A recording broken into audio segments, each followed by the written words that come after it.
June 14th, and it is Flag Day. So happy Flag Day to everybody. Superintendent's report, our current enrollment in the schools. I've been reporting this every month all year. This is the final report for the year. And in-person students at the elementary school, we have 143. Off-site remote students, we have 24. At the middle school, we have 234 students in person and 55 students enrolled remotely. All of our staff members are in person. COVID by the numbers, for the first time ever, we have had 0 increases in cases to date since the last quarter. So we are, when I reported in May to June, we are still at 47 cases to date, which is 7.64% of our population, and we have a 0% current positivity rate. And actually, if you all remember, I sent an email at the end of April to the whole community that kind of said, we've had more cases this month than any other month. I need your help to stop this, and like we all need to do our part. We have not had a case since then. So thank you, Greenland community, for doing your part.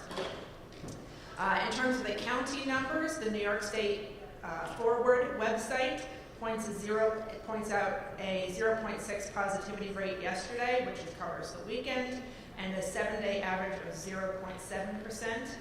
The CDC rate, we are now down to a moderate, which is the third of the 5 levels rate, which is 1.17 is our 7-day positivity rate, and 21 cases per 100,000. So outstanding, really lowest it's been, I believe, all year. So it's a great way to end the year. In terms of 8th grade graduation updates, there have been a few updates related to those lower COVID numbers from the state health department. So the outdoor gathering limit is now 500 without having to have testing. So we are taking advantage of that, and we have granted 2 additional non-prime seats, what we're calling non-prime seats, to each graduate, as well as we invited the representatives from Chester, Warwick, the mayor of Greenwood Lake, and we are now allowing the award sponsors to attend as well. Every student gets 2 what we are calling prime seats, which are going to be 2 seats next to each other, up close to the stage, and then they'll get 2 additional seats beyond that, towards the back. Fully vaccinated attendees will not need to wear masks. This will be on the honor system. We will not be collecting the vaccination status of the people attending. But we will have signs stating this policy. And so we will see you all in person this Saturday, June 19th at 10:30 a.m. It will take place in the lower parking lot. Rain date will be on Sunday, June 20th. Do the kids have to wear masks? The kids do not need to wear masks because they are students in a school-sponsored event on school grounds. I wasn't sure. And It's outside, I was assuming, but you never know with guidance. So we are not having the students wear masks. They, of course, can if they wish to. Okay. I think I went too fast. Oh, no, I didn't. Just to talk about ESSA, GEAR, ARP, and CARISSA, which is our newest grant money acronyms. All of these are COVID-related grant monies. They are not part of our budget cycle. We are given it by the federal and the state government, and we have to spend the money over a course of period of time, and they do have restrictions. So to speak briefly about our our ESSER allocation, which is $457,527. I'd like to introduce Lena and Ann, who will go over how we plan to spend this money.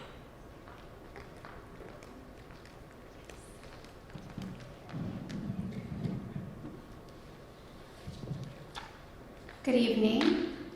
Thank you for allowing me to speak this evening. I'm actually going to hand it over to Ann first, so she can kind of go over what the ESSER 2 is and the allocations, and then I will take over. Thank you, Lena. ESSER 2 is an acronym for Elementary and Secondary School Emergency Relief Funding, which is part of the federal stimulus, CARISSA, or Coronavirus Response and Relief Supplemental Appropriations Act of 2021, which is why Sarah's letting me do this. The federal government has allocated money to the states to prevent, prepare, and respond to the coronavirus. These funds are in the form of a grant, and the district must apply and be approved for this grant, and it is not part of state aid. The application process must be submitted to SED by June 30th. This is a 2-year grant which allows the district to allocate the funds over the 21-22 and 22-23 school years. The district's allocation is $457,527, and we're proposing to spend it on this list. Okay, so if you draw your attention to the chart behind you, we have allocated to the funds that we are allowed to spend on. We have created this preliminary budget for you this evening. We would be looking to purchase supplies to sanitize. So as you can see at the top, we have our MERV filter replacements, our student wipes, and our disinfectant solution, which would fall under that. In addition, we are planning for our long-term closures and budgeted for hotspots, trays and serving supplies for meal deliveries, again during long-term closures. We have planned for activities related to summer learning and after-school tutoring, again allocating some money for that. We plan for other learning loss through high-quality assessments, such as our NWEA maps, our Freckle, and our IXL. Additionally, we would be supporting academic intervention through updating our Fontes and Pinnell LLI kits for our RTI students. In addition, we would also be providing parent support through family workshops and having those types of activities for families as well to support them. In addition, facility repairs, given the upgrade to the MERV 13 filters for increased air filtration, we've allocated $15,000 for any potential repairs, replacements, or upgrades needed to the ventilation system in both buildings. And lastly, there's an allocation for custodial cleaning support. This year we have 2 full-time cleaners, 1 in each building, and an additional part-time staffer in the middle school. Their job is to continually sanitize commonly touched surfaces and assist custodians as needed. At this time, we expect that may continue into next year and then reduce over the 22-23 school year to part-timers. Thank you. Please stay standing in case there's any questions. I do want to point out to the board that similar to other grants, this is our initial plan and we will be able to update it and change it over the course of the years.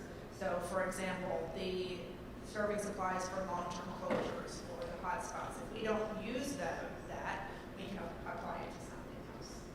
You'll also see that the main source of our money goes right to student learning, to that summer learning program and after-school tutoring program. That's where we really wanted to make sure we spent the bulk of the money was in supporting students academically. Questions from the board about our ESSER funds? We can't use any of the money to pay us back for anything, correct? Or can It we? has to be spent It has to be spent, between certain dates.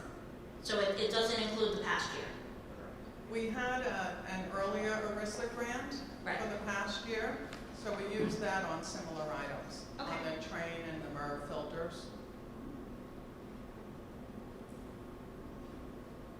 Other questions or comments from the board?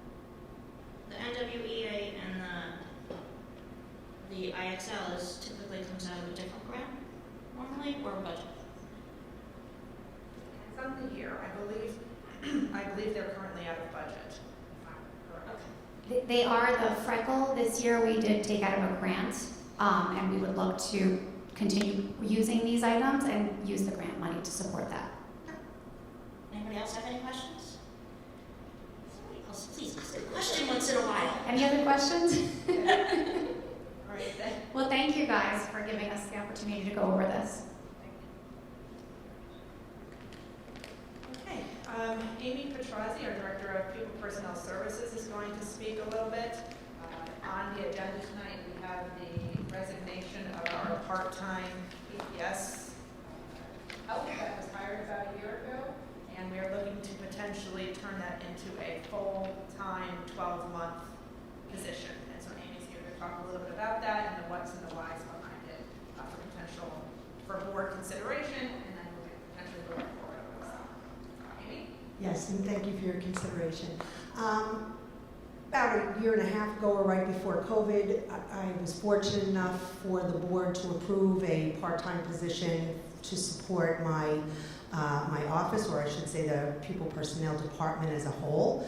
And over the course of COVID, there was ins and outs, but unfortunately we found the right candidate, except family commitments stood in the way of that person continuing. However, what we did discover during the course of our time with the part-time person is that, or I should say over the course of 5 years prior to that, is that the responsibilities overall of the People Personnel Department have grown tremendously. It is not just a special education department that runs through preschool, K-8, 9 through 12, 504 plans. It also includes RTI, direct maintenance, Medicaid, English as a new language, student wellness and health services, state reporting, and any other duties that are thrown our way by the superintendent. And as the department has expanded, so has the role of the clerical staff. So in order to look at the consideration or the benefits of the justification, our office is a 12-month office that there is no lull. The work is there 12 months a year. Referrals don't stop. Meetings don't stop. State reporting doesn't stop. Nothing halts because kids aren't here. We just continue going. So with that being said, our office has two purposes. There's a general office position, which is what that halftime position entailed. And they support the day-to-day operations of the department, allowing the more complex office tasks to be completed by who we all grow to love. Paulette is the other person in the office, so that she can, without interruption, complete these more complex tasks. So what happens is when either the person is not there, or if Paulette gets interrupted to do one of the general tasks, the other tasks get put on hold, and some of those tasks are immediate in nature that need to get done. Our recruitment process, when we were hiring that halftime person, it was not easy to find someone that was looking for a halftime position. And now I'm finding, just in looking on the news, the newspaper, so on, we're seeing across the board, people are having difficulty finding help, let alone part-time help. So in making it a full-time position, we might have a larger pool of people that might be more inclined to work for us. And that also goes hand in hand with retention. We want to find somebody that's invested in the department as well as the school district as a whole. And with a 12-month full-time position, someone is more likely that it's full-time, 12 months, to stay with us. And we also want to talk about the time it took to train a part-time person. So if we had someone full-time, we wouldn't have turnover, perhaps. So that is why I'm looking for that 12-month position. If you take a look at the screen, Sarah was just kind enough to put up all the tasks that are my Paulette, as I call her, our full-time person is currently responsible for. I'm not going to read every single one, but as I mentioned, she is responsible for the more complex clerical and data entry tasks of the PPS department, anything to do with IEP Direct, which is a very comprehensive program, as well as RTI Direct, as well as 504 Direct. Paulette does all that data entry and schedules everything through that system. Confidential files maintenance, she answers questions to parents, staff members, service providers, the county, the state, independently of me, should it not need my attention. I'm just pulling some of these things.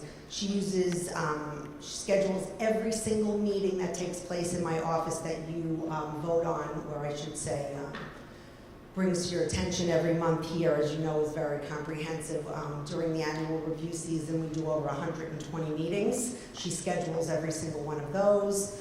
Medicaid assistance, liaison with retrieving contracts, and the list goes on and on. Very complex. If you take it, the general office duties, it basically supports the office and Paulette's position. It's the answering of the phones, it's opening, incoming and preparing outgoing mail, scanning and copying the confidential documents, purchase orders, filing, collecting meeting reports and documents, phone calls, responding to phone calls, meetings, confirmation and so forth. And it also gives Paulette an opportunity to take a break, meaning Paulette doesn't take much vacation or sick time because, again, there's no one else supporting her in the office and she's dedicated to the office. And when Paulette does need to be out, that overflow comes on to me to answer my own phones and schedule my own meetings, which I don't mind doing, but it's on top of everything I'm doing already. So for your consideration, it would be something that would be very beneficial not only to me, but also to the district as a whole. So thank you. Any questions? So the salary range, just because I know one question before it's about salary. So the salary range, as you're aware, we're currently in contract negotiations with the SRPs, but I feel comfortable saying it would be somewhere in the $35,000 to $40,000 range, plus benefits, if the person, depending on what benefits the person takes. Question for Amy. Obviously, we know the amount of work has doubled, and I'm a lot more familiar with your department than some of the other board members, but the part-time person you're still falling short and tremendously. Well, the work doesn't come and go with the person. So anything Right. happening before the person was getting there, Paulette would still have to answer the phones, do the opening the mail, so forth. And then when she left, because we kept her in the middle section of the day, so that Paulette could go out for lunch without feeling stressed about going, or whoever, and even if it wasn't Paulette at this point, whoever it would be in that role, of course, I'm not looking to. So we recognize Paulette for Yeah, everything we that love she does. Paulette, and to put up with me, Paulette needs a direct place. So again, that's the other piece of the part-time versus the full-time. The work doesn't come and go with that part-time person.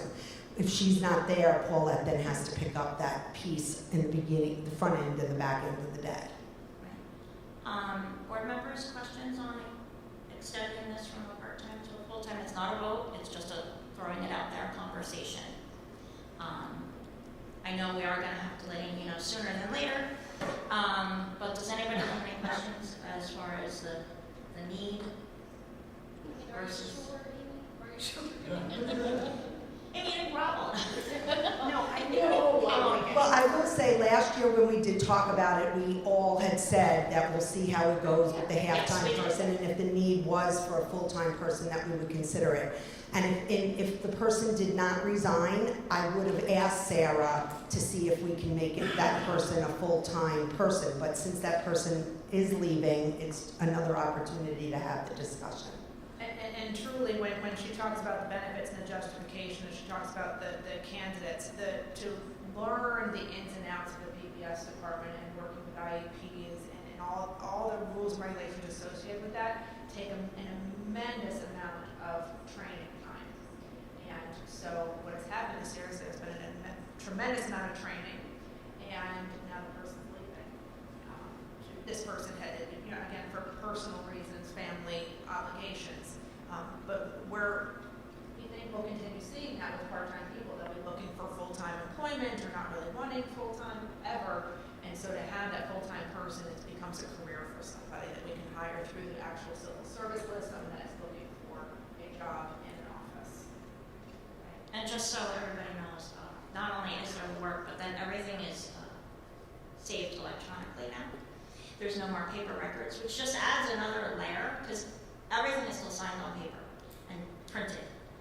And then that needs to be put in. I know that's been on a newer thing No, in the that's last the few big years. piece too. We have to keep a hard copy, but then everything has to get scanned into a system. So now it's another It's like layer. And thank I you know so that much. was overwhelming all that 2 years ago. So again, this is not a vote, but we would like some sort of an idea from the board if this is something we can move forward on, because the civil service process does take quite a bit of time to post, advertise, allow time to people to reply, and then go through the interview process and then hire. So I would like a general. I'm just gonna, can I go around? I want to start with Michelle. Just go around. Just as, Now, I'm going to say yes. I Okay. would like to have more discussion on it. can you, after everybody goes around, can you just give an idea of what more information that you're gonna need so they can have it? Just the pay scale with the duties, with the exact details of the responsibilities would entail. Just so you have an idea, We can't hear. Oh, I'm sorry. Just inquiring about the pay scale and the exact details of what the duties would entail for that person. Civil service job description. So a civil service job description of typist, Yes. is that what you're looking for? In addition to what she has shared, their duties would be civil service description. Okay, that's easy to print. Matt? I see the need for it just because my wife works in her department, Right. and I see the stress level. Yes. So Very, very stressful totally work. see the need for it. Okay. Barbara? I say go for it. Hire 5 people if you want. Says the TJ? I mean, I've firsthand experienced the craziness that you guys have, and I definitely Right, think 5 people. I definitely think you need it. You guys do a phenomenal job. I think with my own, interactions that I've had with the previous department, you guys have done amazing. But I definitely see the increase in need. So, Aaron? I'm good with it. Yukon? Yes, I'm good with it. Yep, I am also good with it, and I will miss Amy's reminder phone call for meetings. Because they come in handy. Amy called you. No, Amy. No, they both happen to be named Amy. Yeah, Amy Sorrell. Yes. They just happen to both have the That's same lovely. name. I will miss them, yes. All right, and so we will have, we will get that civil service description for the board's consideration, and the pay scale will be finalized once the contract is finalized. Okay. Summer capital project update.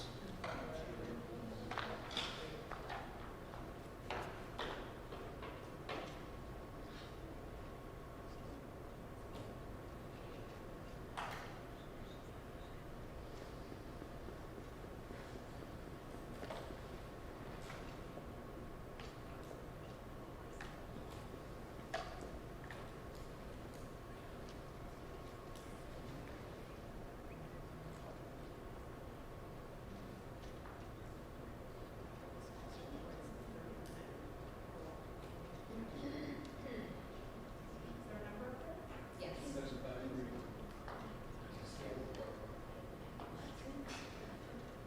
Okay, Anne Monroe is going to speak a little bit and just give you a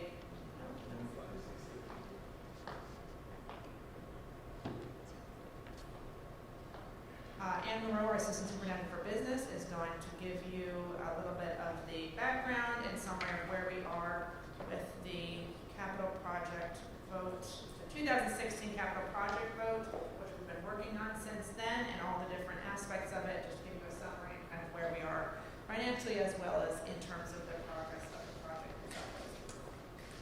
So Anne? So in November 2016, 2 capital projects.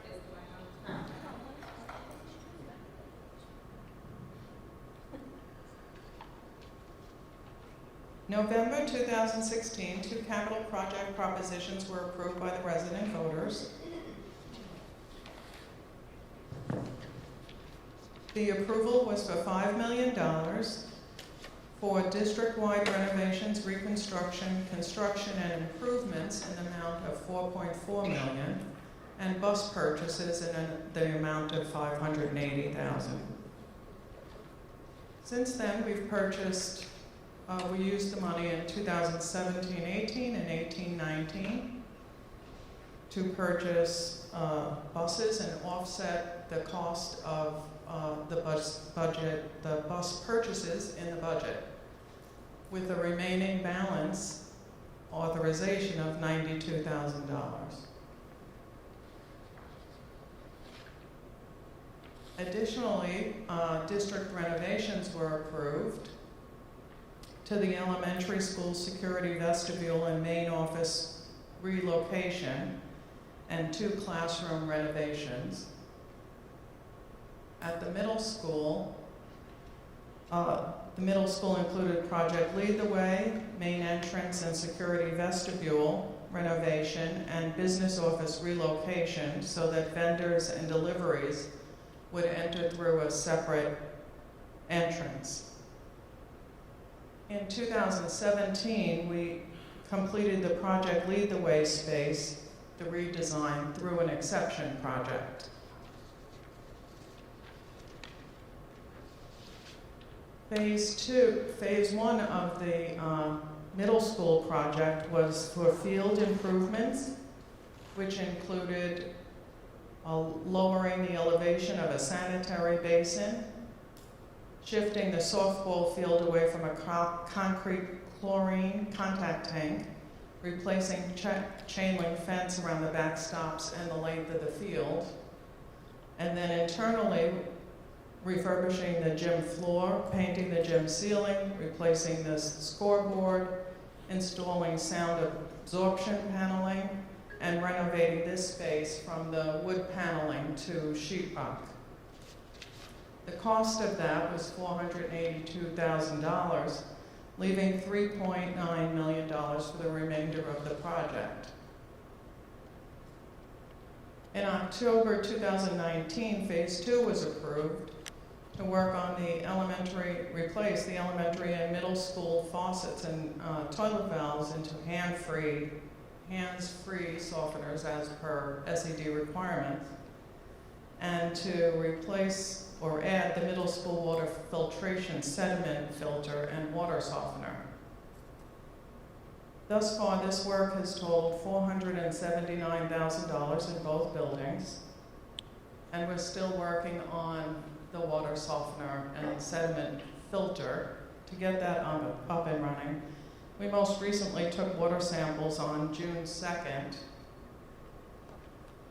It takes almost 30 days for the results to be back, so we're still waiting on that.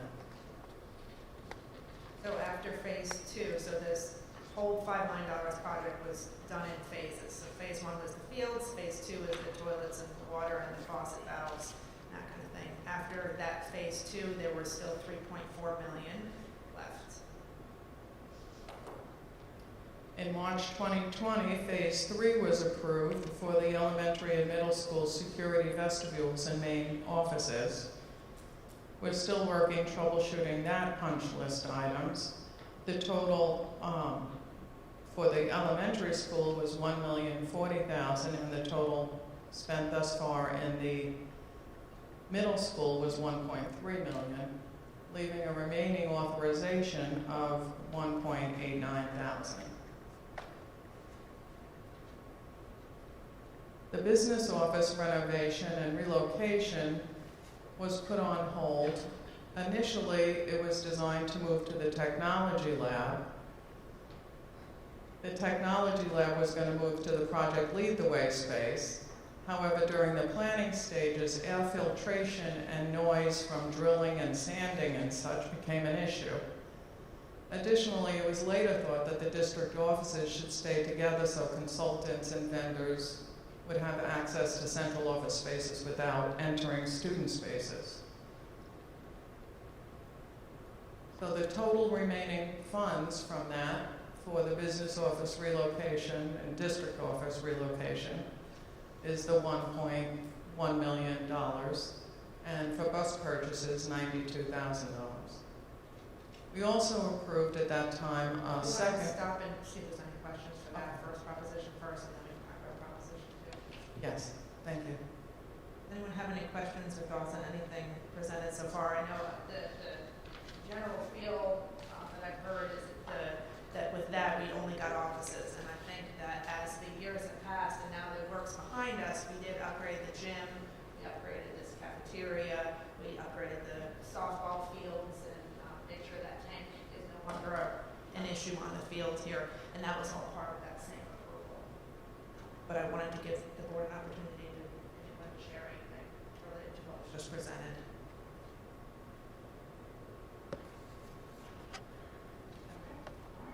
The second proposition in 2016 was? Yes, also approved was a proposition to renovate the elementary school cafeteria for $2 million. This was authorized to be bonded so that we would issue debt for this part of the project. And this is the schematic for the kitchen and preliminary drawing of what the cafeteria might look like.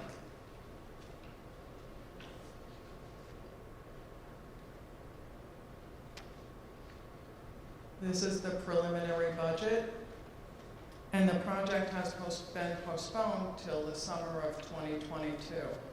It has been approved by SED, however, given the lead times needed for bid documents, awarding the bid, and purchasing equipment, it was proposed that we wait until 2022. We go out for bid in February, and we're already have supplies in-house by the end of June. We've been talking about that at monthly board meetings in the last few months, almost every meeting, so. I would just like to say, I'm the only board member left that's been on here for the whole time, is that while right now some offices are still, they've been moved around on security upgrades, but the goal has been to put the offices in their permanent home and stop moving them around the district, so that then the next capital project would be the upgrades that are needed for the students. Offices keep ending up in the way. That's just where it comes to it. And we need to give them a permanent home. And our middle school office definitely needed an upgrade. But that was the security part. But ultimately for the security, it was to stop having vendors and people coming and walking through our student space. And we're still not there yet until the business office moves. But we're, facilities committee's been working on it, and that's what it is. But then, once that's done, then all of those offices will become turned back into student space. So I know people get caught up in the fact that it's an office, but in order to get the student space back, we have to move them. We have to do something. So that's just, I'm the only one that's left from 5 years. So sad. So you're saying you're going to move the office space back Can't into hear student you. space? You're going to move the office space Turn back your into mic on student so they can hear on the live stream. Yeah. So you're going to move the office space back into student space? Well, we're trying to move it. We're trying to move, the idea is to put all of these offices into one place, which was supposed to be, for the most part, in the tech lab over there. But then there was ventilation issues. After that happens, the student space, is there a plan for, like, say, worst case scenario, COVID, like that space, not small, like bigger, What it's doing is it's taking one room and That's making their offices back in classrooms. Yes. So But it's taking like I'm one saying, if room you're and going add to put up walls again, like, are they going to be small room classrooms, or are they going to make it bigger, just in case? Yeah. Yeah. So I think there'll be a combination. I know one thing that we'd really like to do is have a science lab that meets the need of the current science program. We have talked about moving the media center down to the lower level so that it's really accessible to all fourth grade students easily and more kind of centered in the school, as well as that it could be opened up for community use in the evenings for like conference spacing or those kind of things. I'd love for the coalition to be here if they wanted to, different community events. And then, I sort of lost my train of thought. And also small group instructional spaces. So right now we have, for example, response intervention teachers or special education teachers that teach small groups of students of 4 to 6 students at a time, but they're in a classroom-sized classroom. So they're taking up a classroom size, but they only really need this much space. So if we create small group instructional spaces for them, it will also free up the other large full classroom spaces. So we're not looking to really eliminate any current large full classroom spaces. My office is, That's really my question. right. Where, for example, where Mary and Lena are right now is a split space. We would remove that wall and that turns back into a full classroom. Where Amy and Paulette are right now is a split space. We would turn that back into a regular full-size classroom. So we'd be adding full-size classroom spaces. But we may be rethinking that because if we create a specials suite in that area, maybe we rethink some of those spaces as well. Chris Ferry has come in and he does an amazing job combining old art techniques with new digital. We were able to buy video movie equipment and green screen equipment for him. And right now it's kind of in this tiny office space, but imagine if we could create a space that's actually designed for him to be able to do that. Those are things I'd like to explore with the next project. Definitely all student focused. And no, we don't have specifics in the facilities committee, and as the facilities committee keeps meeting, that's going to be the next, on the next horizon of agendas. But in order to get the things that, media center would be really what we need. I mean, that's the technology, that's where it needs to go. Improvements to arts and different things. But with everything chopped up all over the building, and right now 4 or 5 goes upstairs to the library, and they should be down. Like, upstairs should be upstairs. They, just puts all the things in the right places. That's been the goal all along, is to try and find permanent homes for things, so that in 10 years, another board isn't trying to redo something and going, what were they thinking? That's why sometimes projects take a little while. Plan. Other questions or thoughts? Thank you, Anne. Thank you, Anne.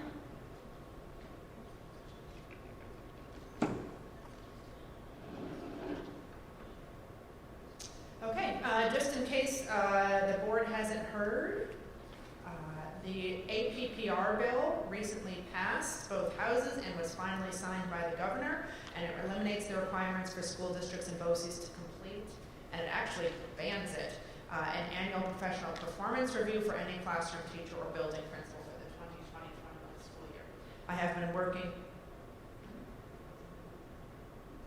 I worked with the union even as recently as today to work on a cover sheet that's going to go, because we did still conduct observations this year and we want to still have them just for professional reflection and that kind of thing, but it will have a cover letter on it that says that it cannot be used for evaluation nor for determination of tenure, evaluation, employment standing, etc. So that did pass, and there is no APPR this year. It also assures that state funding will not be withheld for not doing APPR, which is good because usually funding is tied to it.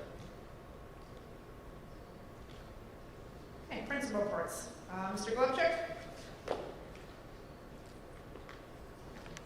All right, so good evening. Last week our National Junior Honor Society students led our 3rd graders through our middle school to complete tours, and we actually had also, it was very cool, a few students. Mr. Lee's son, being one of them, led a virtual tour for our virtual homeroom in 3rd grade. The 3rd graders were very excited to be here, so we're happy to welcome them in the fall. And then we're also looking forward to our 3 ceremonies this week. We have our National Junior Honor Society induction ceremony. That's Thursday night at 5:30 in the 4-5 parking lot. So we're excited about that. It looks like it's going to be clear and not rainy. If it does rain, that will be held virtually. Friday is our athletics assembly, which will be live streamed to parents and in person for students. And then lastly, we're so excited, Sarah mentioned it, our 2021 graduation ceremony will be on Saturday, June 19th at 10:30 in the morning with a rain date of Sunday, June 20th at 10:30 in the morning. Thank you. Thank you. Diane Connolly? Diane, grab the mic. Thank you.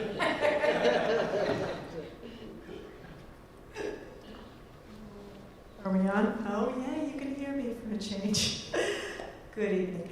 With the end of the school year fast approaching, students at the elementary school enjoyed some modified field day fun this past week. We hosted 2 events, a K-1 day and a 2-3 day, in order to have enough space for cohorts to remain separated while they enjoy the outdoors. Mr. Filipowski created activity stations for classes to rotate through, and a class picture was taken for use in a wooden frame that each child decorated and took home as a keepsake of the day. In addition, students were treated to a mad science rocket assembly out in our back courtyard with funds provided by our PTSA.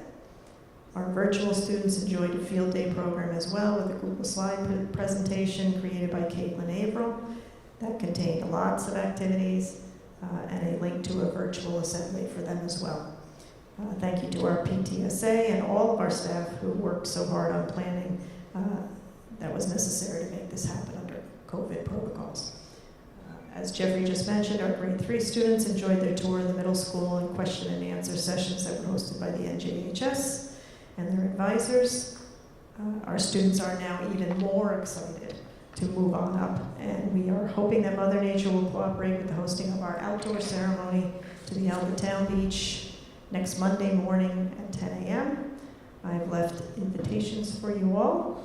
Invite you also to view the digital slideshow, which is linked in our program via a QR code. You open the inside of the program, this QR code, and I think now that we're all in the COVID world, you know that if you hold your phone up to it, take a picture, look at it through your camera, it'll automatically link you to our video. I want to thank Mr. Pignataro for his expertise in making that whole thing happen so beautifully. He worked very hard on it, and we're very appreciative of his help. And lastly, I'd like just to take a moment to thank you all for your support that you've provided us throughout this very unique year. Thanks to TJ Yuquan and Barbara for your years of service to the district, and wishing all of you a very safe and restful summer. At this time, I'd like to end my portion, if I could, by recognizing our 3 trustees that are ending their tenure with us. So, Mr. Yukon Lee served on our Facilities Committee as well as our Budget Committee and was a board member from December 2019 to Mr. Finn's spot, and he is a board member through June 2021. And so we have a very large potted plant for you. Very large, very heavy, and the others are going to point to it because I was a lot happier than I anticipated. And it has a little sign that says, "I made a difference in the lives of children at Greenville." Thank you very much. So that is for you, and thank you I so much for your appreciate it. time on the board. We have loved having you. Thank you.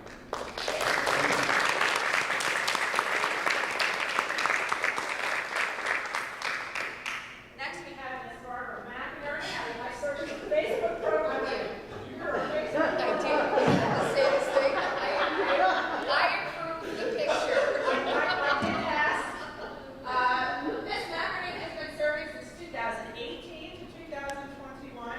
She was a midterm election, or no, you remember that? Michelle was. Michelle was and you were on there. Oh, Michelle was, yes. 2021, and she has served on the policy committee, which was so much work and so much reading. It was. That's probably the thing you will miss the least. As well as served on the audit committee, so working with Ann on our money and working through that committee. And also you get a little sign for your flowers as well. So thank you so much.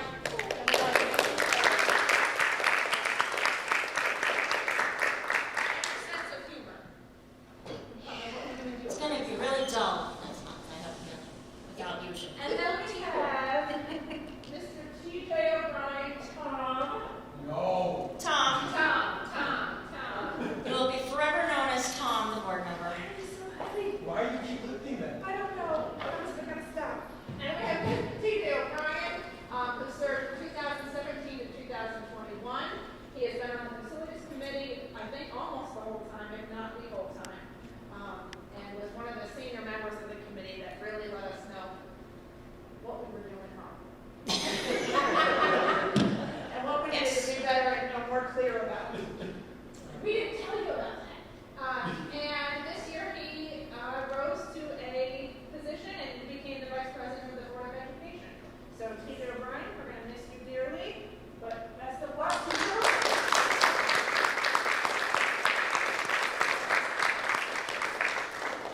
And you also made a difference in the lives of children. I didn't forget you.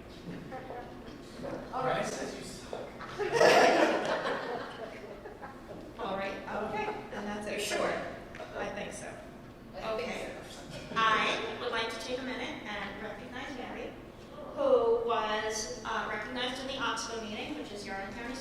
Orange County School Board, and they recognize all the district clerks, but Mary, we can't do what we do without you. And that is heartfelt and so thankful for everything that you do and every email that you send and every request that we give you. Please know that you are very much appreciated.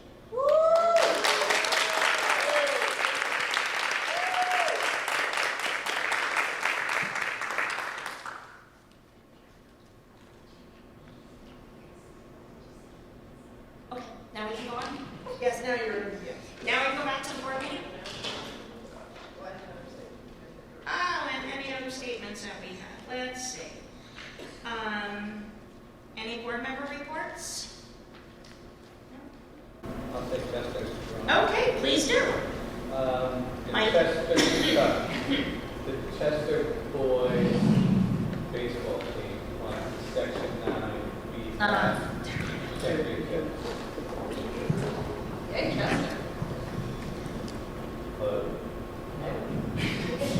Is it like Ours is broken. This is there is a broken one, usually, always. The Chester boys baseball team won the Section 9 Class B championship. one more, please. What was it, Saturday? Yeah, I think it was Saturday I saw on Facebook. Saturday I went from the street fair to there. And it was a great bunch of kids. I do believe there's 4 kids from Grim Lake that are on that Yes. baseball team. That have played together forever. Correct. So that's Little League. And the girls made it to the championship game also, softball, and they lost by a very close margin there. But I want to congratulate both those teams Yes. for that. And Chester is going to do the same thing with us with graduation. Change it to change. And they're allowing more people also. Yes, and their graduation is The 25th. 4 o'clock. 4 o'clock. Yes, I know it's at 4 o'clock. I Yes. can go after that. And that's all I got. Okay. Congratulations to the Chester boys and girls, softball and baseball. Anybody else have anything to add? We don't have Village of Green Lake here. It's Kathleen's, but yes, Flag Day. It's Kathleen's birthday and she's not giving a report tonight. And it's Flag Day. And the OU BOCES member report, it was a nice meeting, and like I said, we recognized our district clerks as a group, and we had a guest speaker, and it's always interesting when they speak, and it's going to be quiet now for a month at Oxford. And I'd also just like to take a minute and speak for the board and thank our teachers for everything they've done this entire year, and that they really made it work, and it's been such a successful year, and our district is really one of the top districts in the county, and we made it all work. And then all of the people that go into making every day work, our administration, our support staff, everybody, couldn't have done it without all of you, and we appreciate it. Hear, hear. Thank you. And now we can move on. Okay, do we have any public statements? Well, I'd just like to thank all the board members that will be leaving us. You did a wonderful job and we'll miss you. And thank you very much for everything you've done. Thank you, Teresa. Thank you. Anybody emailed it? Anyone? No? Okay. We're going to move on with our agenda and start with 7.1. Can I have a motion to accept the results of 2020-2021 annual budget vote and election as presented? Motion, Aaron. Second, Matt. All in favor? Opposed? Motion carries 7-0. A motion to approve the 2021-2022 BOE meeting calendar and approve organizational meeting date as presented. May I have a motion, please? Matt? Second, Michelle. All in favor? Opposed? Motion carries 7-0. Oh, did I skip one? Oh, I skipped one. Okay. A motion to approve the May 2020 financial reports as presented at this meeting. That's an important. Can I have a motion, please? Aaron, second. TJ? All in favor? Opposed? Motion carries 7-0. Sorry about that. A motion to approve SEQRA SECRA for the Smart Board project as presented. Motion, Matt, second, Aaron. Is there any discussion on this? Did I miss one? No. No, I kind of skipped. I missed the Point one and went back. I went back and then I called back up again. So is there any discussion on the SECRA? No? Okay. All in favor? Opposed? Motion carries 7-0. A motion to authorize the superintendent of schools to execute the Smart Bond project as presented. May I have a motion, please? TJ, second. Matt? Is there any discussion on this? All in favor? Opposed? Motion carries 7-0. A motion to increase Fellenser Engineering purchase order as presented. May I have a motion, please? Aaron. Second, Barbara. May I have any discussion, questions? No? Okay. All in favor? Opposed? Motion carries 7-0. A motion to approve end-of-year transfers as presented. Motion, Barbara. Second. Michelle? Is there any discussion? All in favor? Opposed? Motion carries 7-0. A motion to approve the transfer to school lunch fund as presented. A motion, please. Aaron, second. TJ. All in favor? Opposed? Motion carries 7-0. A motion to approve GLTA SMOA for summer enrichment program as presented. We have a motion. TJ, second. Matt. Any discussion? Okay. All in favor? Opposed? Motion carries 7-0. A motion to approve GLTA and district SMOA for curriculum leader and coordinator positions as presented. A motion, please. TJ, second. Matt. All in favor? Opposed? Motion carries 7-0. A motion to approve the Omni U.S. Employee Benefit Service Agreement reinstatement as presented. Motion. TJ, second. Aaron. Any discussion? All in favor? Opposed? Motion carries 7-0. A motion to authorize the superintendent to execute the health service agreements as presented. May I have a motion, please? TJ. Second. Michelle? Any discussion? All in favor? Motion opposed? Motion carries 7-0. A motion to authorize superintendent to approve skilled nursing service agreement with J&D Ultracare as presented. Motion. Michelle. Second. TJ. All in favor? Opposed? Motion carries 7-0. A motion to approve the agreement between the district and the AccuCare Nursing and Home Care as presented. Motion, please. TJ, second. Aaron. Any discussion? All in favor? Opposed? Motion carries 7-0.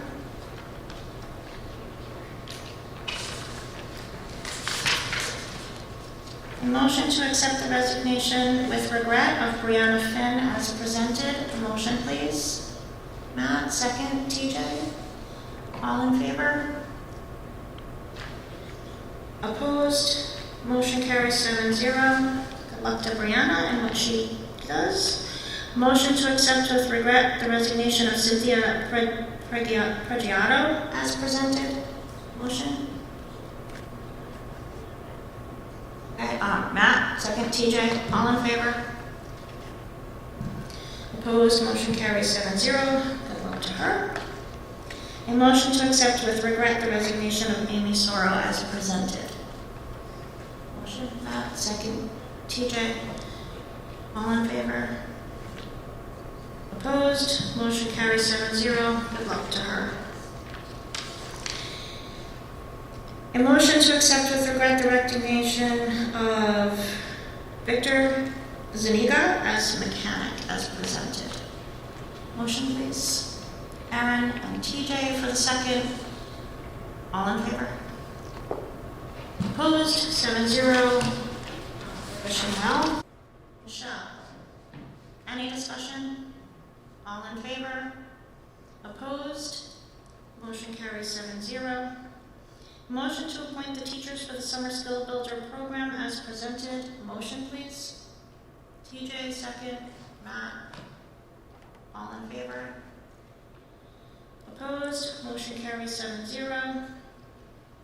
A motion to appoint teachers for the Summer Enrichment program as presented. Motion, please. Michelle, second. Matt? All in favor? Opposed? Motion carries 7-0. A motion to appoint the following staff members to the committees as presented. A motion, please. TJ, second. Aaron? All in favor? Opposed? Motion carries 7-0. A motion to appoint the part-time summer food service helpers as presented. Motion, please. TJ, second. Aaron? All in favor? Opposed? Motion carries 7-0. I need to breathe. Water for a second? That was a lot. Okay. We are going to move to a consent agenda for the next section.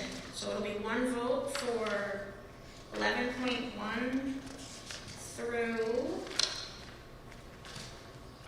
11.7. May I have a motion to approve the consent agenda as presented? Aaron. Second, Barbara. All in favor? Opposed? Motion carries for the consent agenda approval 7-0. Thank you, Mary. That was a good idea. Yes. A motion to accept the CPSE and CSE recommendations as presented at this meeting. Motion, please. Matt. Second. Aaron. All in favor? Opposed? Motion carries 7-0. Before we go into executive session, I just want to thank my board members that are leaving and welcome our new board members coming on. But thank you guys for everything you've done. It's been a blast, and I will miss you guys. So now, a motion to enter into executive session will happen, but our next meeting is July 12th at 6 p.m. at the middle school in person and live streamed, hopefully. And no new business will take place after executive session. So a motion to enter into executive session for negotiations conducted pursuant to the Taylor law involving GLTA and employment history of a particular person or persons. May I have a motion, please? Barbara. Second. Yukon. All in favor? Opposed? Motion carries 7-0 at 8:07. Thank you, everybody, for attending.